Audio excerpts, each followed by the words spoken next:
If a baby were left alone in the woods, how would it manage to survive?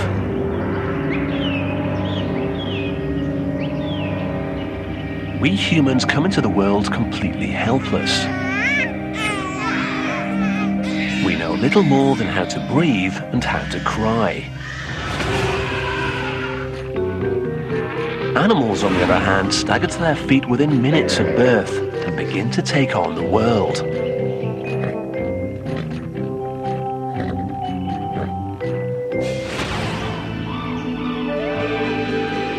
They instinctively know how to get nourishment from their mothers. Life is a struggle, and only the fittest survive. Human and animal offspring do have some things in common, but a human child is ill-equipped to face the world on its own. So if a child is removed from its parents and the comforts of home, could it survive? And is it possible that in the absence of its own mother, a nurturing monkey would step in? We've all heard this sort of story before. Tales of so-called feral children who live in the wild, often as part of a family of animals. But are these stories real? Would I rule it out? No. It may be possible, it may have been possible, it may have happened. My gut instinct is to say some are probably real and some are not. Although rare, tales of wild children have appeared all over the world. Oksana Malaya, known as the Ukrainian dog girl, lived for years with a pack of dogs. In South Africa, a boy named Lucas allegedly spent his childhood in the care of a troop of baboons. Amala and Kamala were a pair of Indian girls who local police found sleeping in a wolf den. These stories are intriguing and oddly compelling. But what's the truth behind feral children? The word feral has many different meanings, but here we're using it in the sense of children who either reared themselves without human companionship, or more likely were reared by some form of animal. Dr. Douglas Candland has studied the phenomenon of feral children and their alleged interactions with wild animals. He's examined hundreds of reported cases and says that most rely on eyewitness accounts and have certain elements in common. We all said the child had no recognizable speech. The child did not like to eat cooked food. The child walked on all fours. So quite properly, people were saying, this is a wild child. But just how reliable are these accounts? One of the most compelling cases in modern history comes from Kampala in Uganda.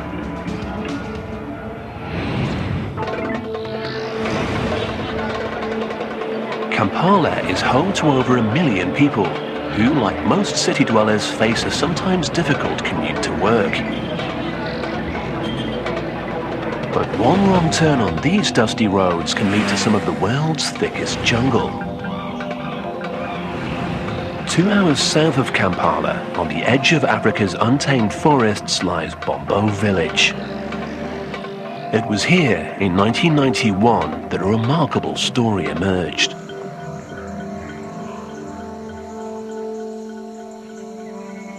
A woman walking through the African brush one day was startled by a group of vervet monkeys chattering in the trees. The monkeys were a common sight around the outskirts of the village, often stealing food and bothering the locals. But as the woman watched them, she caught a glimpse of something that terrified her. A dark form crouching in the branches. The creature that caused her to run was a human boy. Later, when the woman realized what she'd seen, she went back into the jungle and brought the child home. News of the strange boy quickly spread. The local villagers felt sorry for him, but they weren't quite sure what they were seeing. Everybody came to see the new boy, who had hair all over, and he had no toe. The toe was bitten by monkeys. Children from the village recalled that when the boy first arrived, he was as wild as an animal. He could scratch you like you are not a human being. Do you know how a cat does? he could scratch you like a cat. They decided that the boy must have been in the forest for a while. Apparently, he hated to be kept indoors, wouldn't eat cooked food, and didn't like to wear clothes. And he wouldn't or couldn't talk. But the boy did seem to be able to communicate with the vervets and even moved like a monkey. He was moving like this, just like a monkey. Before long, locals were calling him a real-life Tarzan, the fictional boy who grew up in the jungle.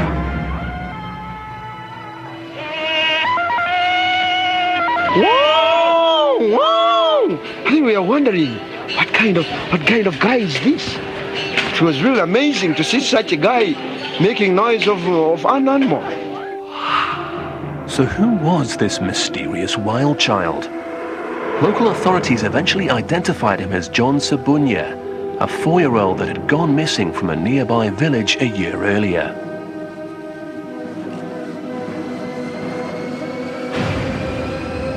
To this day, the villagers believe it was the monkeys that helped this defenseless child to survive alone in the wild. It's a romantic notion, but is this really what happened? Perhaps the only way to find out for sure is to ask John Sabunya himself what he remembers. When it comes to stories of feral children, it's often hard to separate fact from fiction. Most of the cases occur in remote areas, where the details are poorly documented. And then there's the input of the media. Stories of children raised by animals make for sensational headlines, and the details often get lost in copy that's written to satisfy an audience thrilled by news of the weird. Many such stories eventually turn out to be fabrication. A case in point is this tale of a young woman from Eucla, a tiny outpost on the coast of Western Australia. Eucla isn't the kind of place you'd expect to make headlines, but in the 1970s, a strange story began to make the rounds.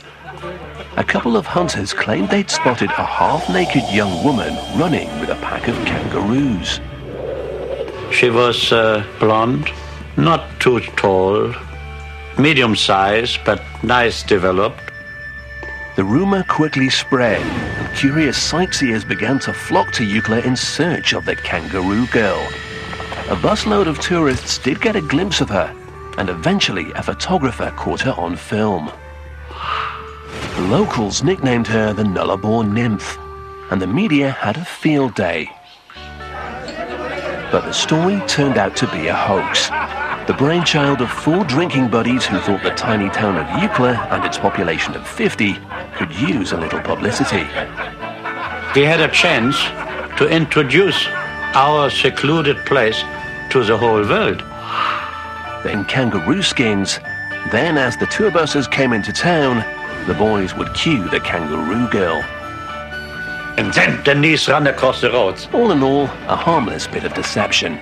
Nobody was hurt. Nobody died. No kangaroo got killed. So why not make a nice story? The perpetrators of the kangaroo girl hoax capitalized on the fact that people are fascinated by shocking and sensational stories. And plenty of people bought into this one. But what about other famous wild child stories? Could they be real? But among the many reported cases, there are a handful that deserve a closer look. Perhaps the most carefully documented account of a feral child came from southern France at the turn of the 19th century. Once there was a child left to himself in the woods. This is a 1970s movie trailer for Francois Truffaut's film Wild Child. It dramatized the story of Victor of Aveyron and was based on eyewitness accounts of the day. Proof of the animal in all of us. One cold morning, just a few days into the year 1800, the citizens of a southern French village woke to find that a wild-looking boy had appeared from the nearby woods. Some villagers claimed to have glimpsed him before, and local legend had it that he'd lived in the woods from an early age. That winter had been particularly bad, so perhaps the boy had been drawn to the village looking for something to eat. Eventually, he was taken in by a budding psychologist, Dr. Jean-Marc Gaspard Dittard, who gave him the name Victor. Like John Sabunya, Victor wasn't able to communicate with humans. He disliked clothes, wouldn't eat the food prepared for him, and seemed to prefer the outdoors. We know a lot about Victor because his rehabilitation was closely followed by the leading scientists of the day, who were embroiled in an age-old and fundamental debate. What does it mean to be human? Will a child raised in the wild become a man or a beast? Will a boy living with wolves become wolf-like? Or is he hardwired to be human? Are we essentially the product of nature or nurture? Dr. Adriana Benzaken, an author and Mount St. Vincent University professor, believes that the driving force behind the scientific interest in feral children centers around the old debate of nature versus nurture. Some scientists believe that to study human nature, you had to somehow peel everything that had been added by society, by education, and get to the core, get to the natural man. How could you do that? The simplest way to do this would be to take a child, deprive it of any human contact, and see how it develops. But of course, this would be illegal, never mind unconscionable. Indeed, the very idea became known as the forbidden experiment.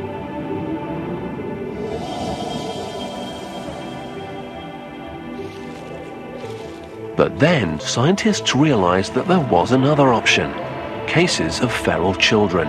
Children who by accident had been taken away from society and had grown in isolation from society. Some people believe that by studying such cases, you could really see what was natural about human beings and what in a human being is social or is acquired. Victor of Aveyron walked out of the woods at the very height of this debate. In the case of Victor of Aveyron, we have reports of sightings of him dating from at least a year before his definitive capture. There is a strong possibility that he had been living that way for at least 3 years and perhaps longer. Here was an apparently genuine case of a child, about 12 years old, who'd been cut off from society and was living in the wild. Was this boy a natural human, or had he devolved into an animal? Was he the product of nature or nurture? But if Itard and the public had been expecting a noble savage, they were sorely disappointed. Victor was no Tarzan. As Truffaut's film shows, the boy remained wild and uncontrollable. Most disappointing of all was that while he clearly understood some words, Victor never really developed human speech. How could society get the answers it wanted if the boy couldn't give them? Itard's frustration grew as the boy continuously failed to respond, and his critics became increasingly hostile. In the end, Itard gave up, and Victor spent the rest of his life in an institution. But it seems that Victor started a trend. The interest in these stories somehow breeds more stories. By the early 20th century, cases of children allegedly raised by animals had appeared around the world. The most famous of these stories emerged from northern India. In 1920, a missionary traveling through the Bengal jungle was shocked to discover 2 infant girls living among a pack of wolves. Reverend Singh mounted a rescue mission to save the children, in the process killing their adopted wolf mother. He brought the girls back to the orphanage run by him and his wife in Midnapore, determined to give them a good Christian upbringing. The younger girl, Amala, didn't survive, and with the other, Kamala, progress was slow.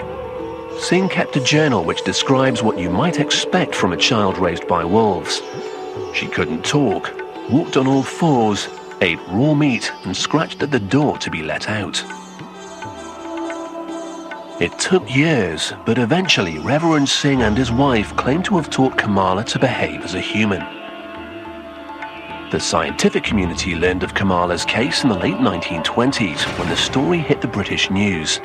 Sadly, by that time, Kamala had died of cholera. For decades, scientists debated whether Singh's tales of the wolf girls were true. The one person who could have told them was Kamala herself. But like Victor, she never learned to speak. This appears to be a common theme. Few, if any, children who grow up in the wild are reported to ever learn language. Scientists now believe that nearly all babies are born with the ability to learn to speak. But in order to master language, they have to hear it during their formative years. For Victor of Aveyron and Kamala, the window of opportunity may have closed during their time in the wild, away from human contact. The same appears to have been true of John Sabunya in Uganda. Although the facts of his early childhood are unclear, it appears that the boy was deprived of human contact for a period of between 6 months and a year. When the young child was brought out of the jungle and into the Ugandan village as a frightened wild boy, he too had trouble making himself understood. When he was annoyed, he used to make a lot of noise, crowing like an animal. Go. His behaviors were different from ours. And then we wanted to know how is this boy communicating. He never knew how to speak, really. So did John ever learn to speak? And if so, what did he reveal about his time alone in the jungle?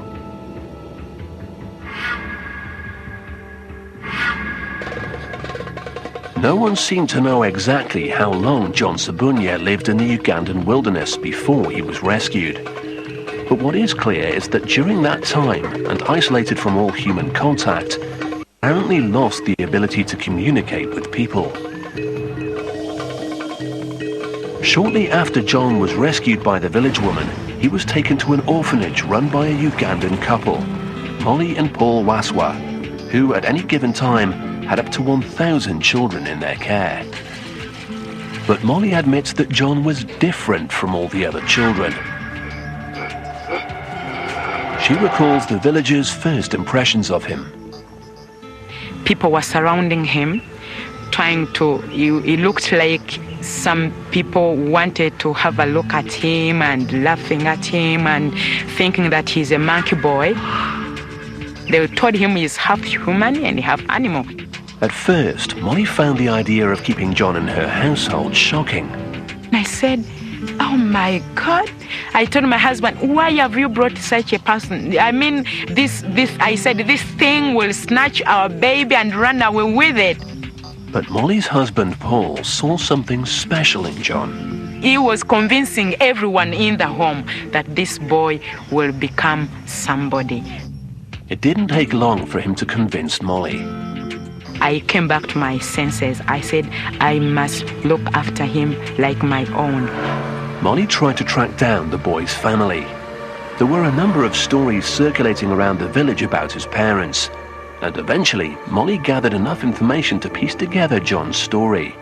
It all began in this house, now abandoned. The mother had died, so the stepmother used to mistreat him. And somebody also said that this stepmother might have used some African charms to bewitch him, and he had to run away from home. Just 4 years old, John left his house and ran into the darkness of the jungle. Molly believes that it was here, nestled among the trees, alone and helpless, that John came face to face with the vervet monkeys. But as frightening as that experience must have been for John, running away from home was the beginning of a new life.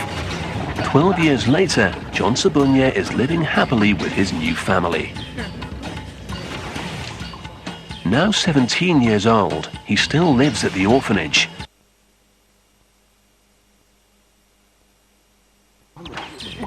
In the years since he left the jungle, he's made tremendous progress. But to this day, he has trouble learning. John functions at a kindergarten level, and he speaks and understands only a little Ugandan and English. But in other ways, John has excelled. His love of running led Molly and Paul to enter him in the Special Olympics. And this has now become a passion. One of the key people in John's life is Solomon M. Weber, who acts as his big brother and mentor. Over the years, Solomon has learned to interpret John's broken language. John has become used to the urban world of Kampala. But we've asked Solomon to bring John back to the place where he was first found, to see if he remembers anything about his time in the wild. John's a bit nervous, but there's one thing he remembers clearly. Well, we're here with John, and he's been trying to explain to me that this used to be his home. This is the very tree he was found, but it was a bit short when he could climb it. So this is the very tree where he was found. Solomon asks what else John remembers. John remembers more of the young monkeys, the small monkeys. He says that most of his time, during the time, they were spending that time on eats. They were ever eating whatever they had. The reality of being lost in the jungle would surely have been frightening for a small boy. But that isn't what John seems to remember. Instead, he recalls playing with the monkeys. John says that when he was with the small monkeys, they used to hide and each one had to go and look for another one. So they were playing. It was kind of their game. So that's the thing they used to do. Eating and playing are what we might expect of the memories of a 4-year-old child. But are these memories real? And would monkeys that encountered a young child in the woods really take care of him? John isn't the only child allegedly raised by monkeys. In the early 1900s, a notorious story emerged from South Africa. The strange tale of Lucas, the baboon boy. Near the small town of Kunap, police apprehended a wild boy they claimed to have found living among a troop of baboons. The officers said he behaved like a wild animal. He ran on all fours, he bit them, and he shrieked like a baboon. The boy was institutionalized and eventually put into the care of a local farmer, who employed him as a farmhand and named him Lucas. But the same officers then declared they discovered the origins of this strange boy. They claimed that Lucas had been stolen by baboons when he was just an infant from a village nearby.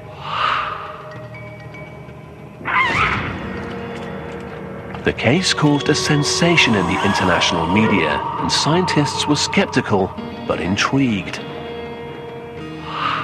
Renowned anthropologist Dr. Raymond Dart even sent a colleague to Kunap to interview the then adult Lucas, in an attempt to see if there was anything behind the claims that he was the real-life Tarzan of South Africa.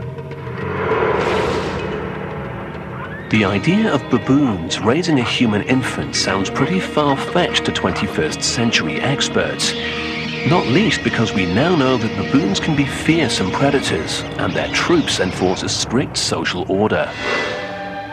But there are several modern-day incidents caught on tape that suggest other higher primates might at least protect a human child.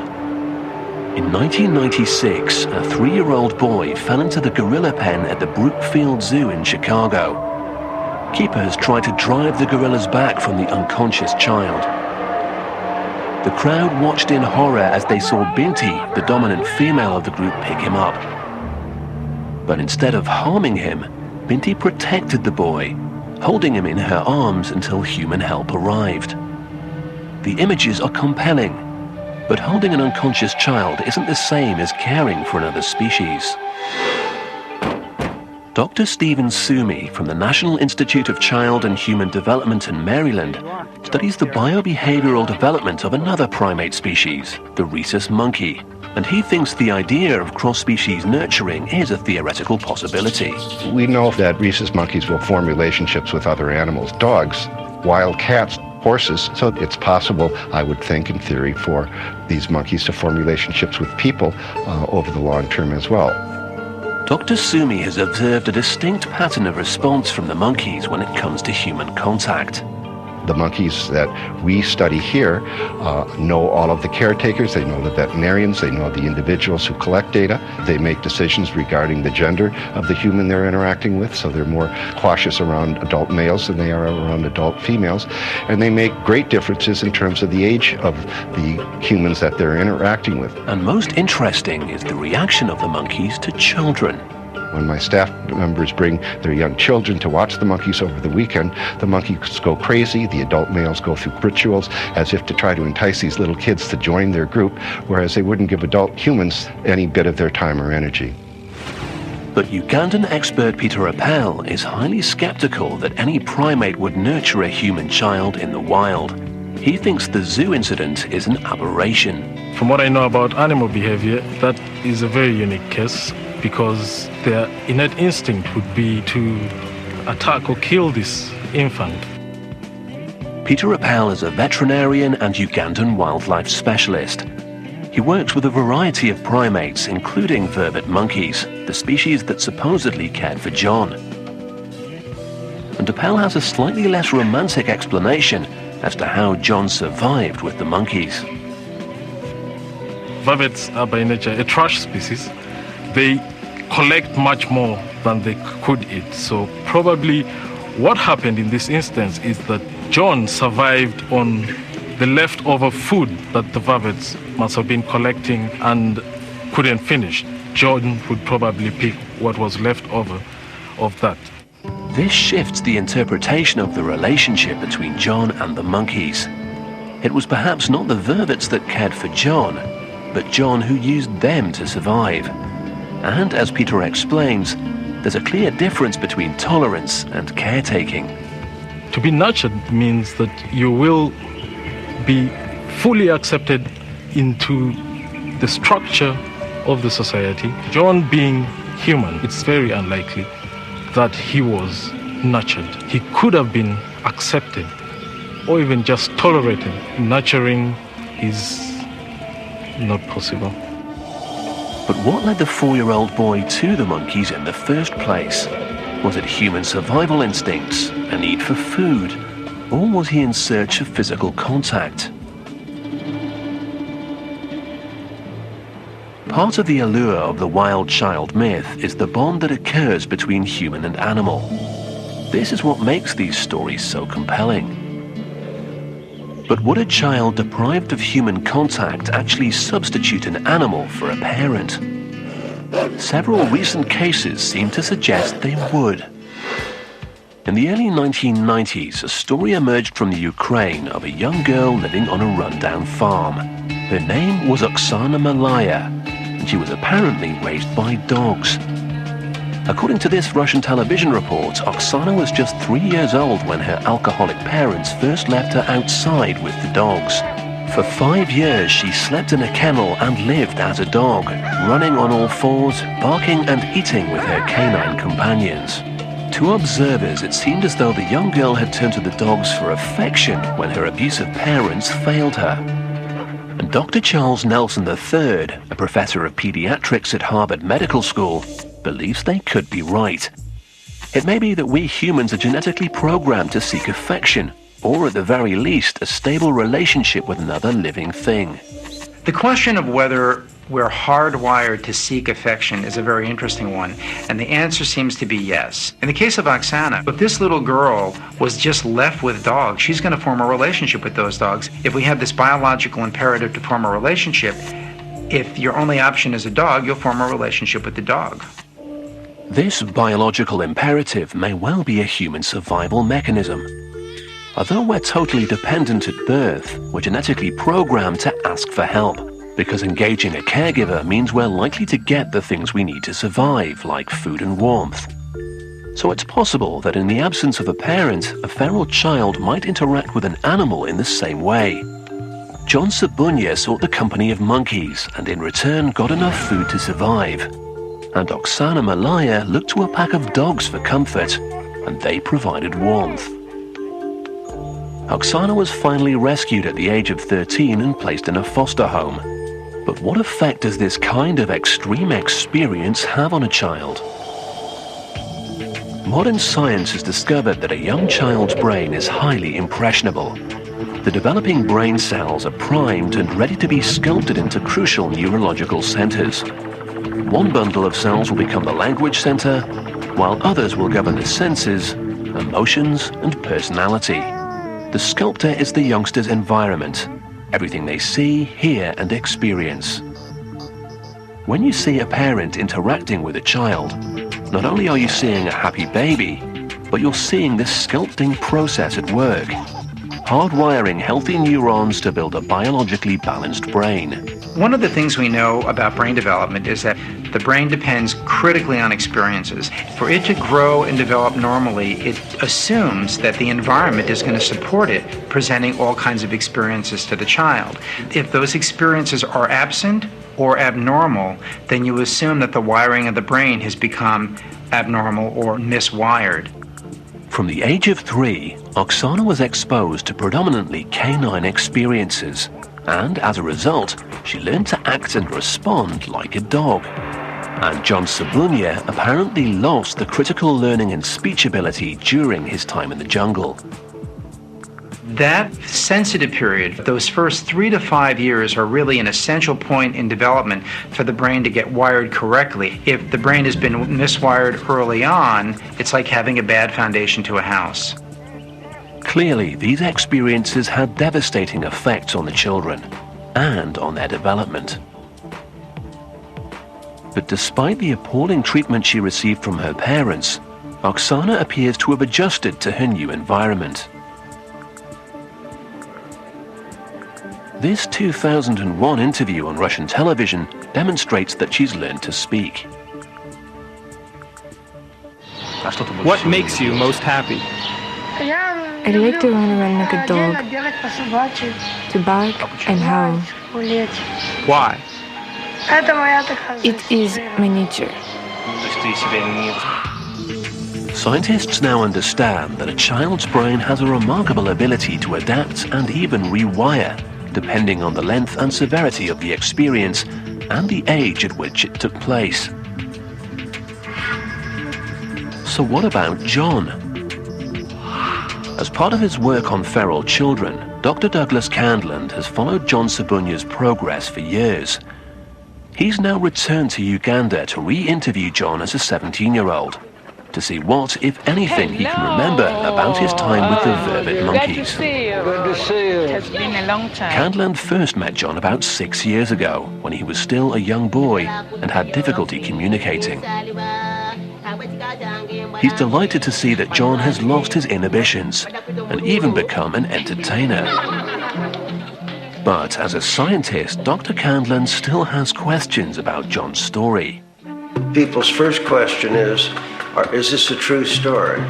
Nobody has exactly the same story, but everybody has the same theme.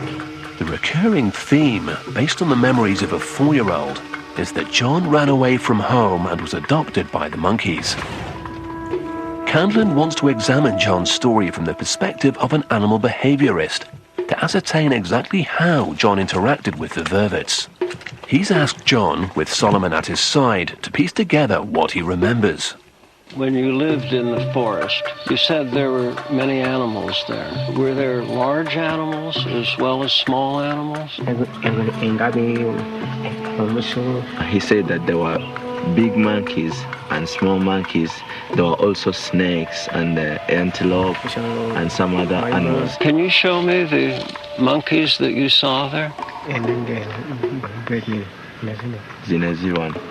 Well, he said that the first 2 he saw them. John has no trouble identifying the vervets, but Candland wants to establish how John fitted into the complex hierarchy of the vervet community. Vervet monkeys will spend the afternoon grooming each other. It's about establishing a relationship. It's kind of like talking among human beings. Did you groom monkeys? Well, the monkeys groomed each other, but not John. This suggests that John was a bystander, not a part of the monkey group. Next, Candland tests the theory that John wasn't fed by the monkeys, but rather scavenged for their leftovers. Do you mean they threw food And you collected it? But according to Solomon, John is emphatic about this. They collected food and brought food to him. Sometimes they could hand the food into his hand, but none of the monkeys got the food and threw the food away. John and Solomon also tell Dr. Candland that the monkeys brought water to him. But this is how they made the thing, and they handed the water to him. But it was the monkeys who made this, not John. Not John. The monkeys. Dr. Candland, a 40-year veteran of working with primates, is not convinced. Few primates are capable of tool use, and vervets are not among them. Well, I think we are dealing here with some childhood memories that, like all childhood memories, become elaborated over time. I think he did spend much time with monkey troops. I think he did find food that they had cast aside. He may well have found banana leaves that were still had water in them from rainstorms and assumed that the animals themselves had done the fashioning. So when you ask, was John raised by monkeys, I prefer to say he was raised to some degree with monkeys. But I don't believe the monkeys reared him in the usual sense of that word. In many ways, John seems to have survived his early experience of being lost in the jungle. But has he overcome the potentially more devastating tragedy, the abuse he suffered during the early years of his life, at the hands of people who were supposed to protect him? John Subunya has obviously come a long way since his days in the jungle. The nurturing home of Molly and Paul Waswa has given him a second chance. But he still has difficulties with learning, coordination and language. Is this because he was alone in the jungle during the crucial development stage, when most children learn to speak? Or has something else affected John's recovery? With Molly's permission, we take John to get a complete brain scan in Uganda. At the International Medical Group in Kampala, a slightly nervous John undergoes a computed tomography scan that will produce images of the anatomy of his brain. Do you see that side? The scan could identify any anomalies or possible damage done to the brain and help pinpoint the cause of John's continued learning difficulties. Dr. Jay Geed, a neuroscientist from the National Institute of Health in Maryland, will help to analyze the results. Dr. Geed is one of the world's preeminent specialists in brain development research. And the results reveal something unexpected. In almost every way, John's brain is healthy and normal, except for one thing. The most striking feature is this dark area right here. This is a pretty big area of damage, about the size of a grapefruit. At some stage in his young life, John suffered a massive blow to the head. A pretty major trauma to the brain. And the location of the trauma has important implications. This part of the brain is ground zero for language function. Understanding language, learning language, it's almost completely wiped out here. Just looking at the picture, not even knowing anything about John, I'd say, this is a person who's probably going to have a lot of difficulty with language. But the good news is much of the rest of the brain is fine. And so this should allow John to enjoy life and to have an imagination and to have social interactions. The critical question is, when did this injury occur? If the damage to the brain happens very early in brain development, then there's still a chance for the brain to find alternate routes, alternate connections, alternate wiring. But if the damage happens after that's already in place, then it's much more difficult to recover function. And in looking at John's brain scans, it looks to be that the second one happened, that the wiring was already established for the language centers and then was damaged. We may never know exactly when John received his injury, but we do know that it was the trauma to John's head in early life, not the effects of living in the wild, that caused the language difficulties John has today. What Subunya's case demonstrates is that the effects of living in the wild reveal only half the story. The other half is how these children ended up there in the first place. Collectively, when I think of these feral children, it just brings to mind abuse and neglect. these children wind up living in the wild because they fled a bad situation. And that makes it more difficult to understand how that living in the wild will affect their brain development or the behavioral development, because they led off life with a pretty bad beginning. This was clearly the case for Oksana, neglected by her alcoholic, dysfunctional parents. And while we don't know exactly what happened in John's house in Uganda, there's a very real possibility that he was physically abused and driven out of his home. On closer examination, many famous wild child cases come down to parents who have abandoned their unwanted offspring. This may even have been what happened to Victor of Aveyron. In Dr. Itard's notes, he mentions a straight-edged scar on the boy's throat. Perhaps someone took the young child out into the woods and tried to end his life.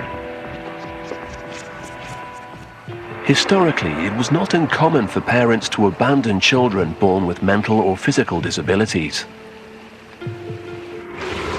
This is most certainly the explanation behind one famous case, that of Lucas, the boy allegedly raised by baboons. On closer inspection, scientists discovered that the boy was severely handicapped and had been abandoned by his family at birth. He spent his early years in various institutions before running away at about 13 years old. The baboon story was clearly a fabrication that had been imposed on the reality of a child with severe disabilities or abnormalities. And once the rumor had been started, several people reaped the benefits. For years, the farmer George Smith and the officers that originally found Lucas perpetuated the myth and cashed in on the sensational story. There's a similar explanation behind the other famous case of the time, that of Amala and Kamala in India. The reported story told how Reverend Singh had found the girls living with wolves in the jungle of Bengal. But later interviews with local villagers revealed a very different story. It turned out that he came through with a hunting party every year at the same time, told the villagers he was looking for orphans to take to his orphanage. It doesn't take too much imagination to imagine some parents saying, "We have two badly retarded daughters who are going to be a huge drain on our limited resources, and this man is offering to take them to an orphanage." So what might happen is that they were left in a place where the fellow huntsman knew to find them, and everybody's happy. So why did Reverend Singh write a long and dramatic account of fighting the wolves for the children? Adriana Benzaken thinks that his motives were probably simple. He had a group of children that he was responsible for, and the orphanage was always short of cash. Yeah? And perhaps by saying that two of his children were wolf children and bringing attention and money into the orphanage might have been a motive. The real stories behind the cases of feral children seem never to be simple.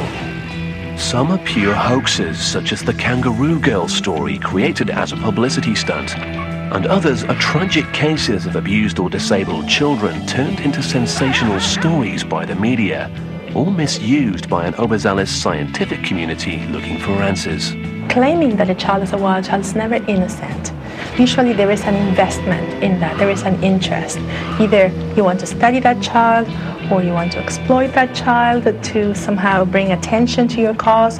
There's always a motive behind it. With Oksana, Victor, and John Sabunya, the important stories may be those of the abuse and neglect they suffered at the hands of their human caretakers. And perhaps the myth of the wild child reflects our inability to accept the failings of our so-called civilized society. John Sabunya's childhood was undeniably tragic, but happily, his future looks promising. He continues to compete in the Special Olympics, and he performs with the Pearl of Africa Children's Choir. To much of the world, he will always be known as Uganda's famous wild child. But the real story here is that of a young man's resilience and grace against incredible odds.